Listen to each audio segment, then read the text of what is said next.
Beware of nostalgia. Verse 10, say not, why were the former days better than these? For it is not from wisdom that you ask this. Let me read that again. Verse 10 there. Say not, why were the former days better than these? For it is not from wisdom that you ask this. You see what he's condemning here? It's the good old day mentality, like it was all better back in the day, and now it's horrible. That's a quote right from Thanksgiving dinner, isn't it? Right? That's a quote right from Thanksgiving dinner. The whole extended family gathered. You can tell the preacher when he said he's gone over the entire earth and he's searched for answers. You can tell he's done it because this is us, man. The whole extended family's gathered and discussion ebbs and flows and topic to topic, and eventually it comes up, man, the world's so scary now. Back in my day, there was a time, the good old days. And don't misunderstand me. There is great value in sharing our past with people now, and that's not what he's condemning. In fact, the Bible encourages that. We have a responsibility to talk about our past, to talk about the struggles and how God preserved us and how God carried us through. It gives strength for the current struggles. It gives hope to younger folks who are about to go through them things themselves. So he's not condemning it, okay? Don't misunderstand. There's great value in sharing our past with people. So, I mean, understand this. Kids, let me tell you this right now, you young people. Back in my day, Twinkies didn't taste like a slightly used dish sponge, okay? Back in my day, and people will testify to this, they were filled with trans fat and high fructose corn syrup, and they were glorious, okay? Like, I'm serious about that. You guys are missing out. I remember my grandfather, who was a child of the Depression. They grew up in the hills of Kentucky.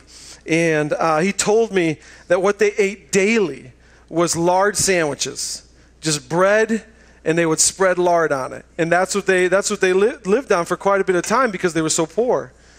So the preacher, amen, Curtis says, yeah, the preacher isn't condemning stories. He's not condemning nostalgia in that way.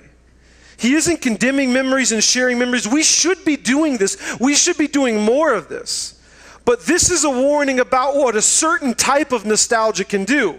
What a certain type of nostalgia can do is it can whitewash the reality of the past. It can only make it like rainbows and unicorns, like everything was good back in the day when it wasn't, and everything now and in the future is hopeless. That's the nostalgia he's condemning. And when we do that, we bring hopelessness on the present and hopelessness on the future.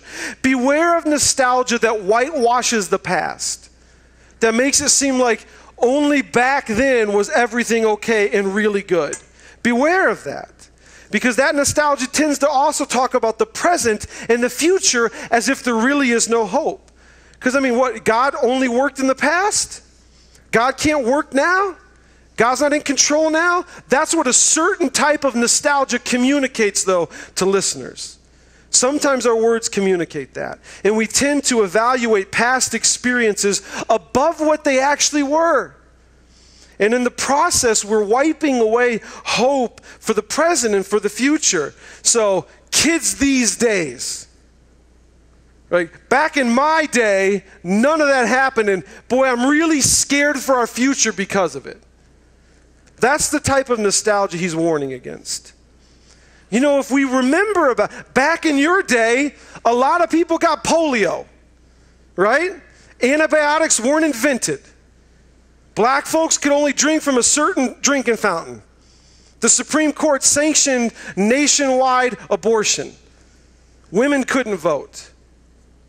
Right? So there is some nostalgia we should enjoy, but it wasn't all rainbows and unicorns, right?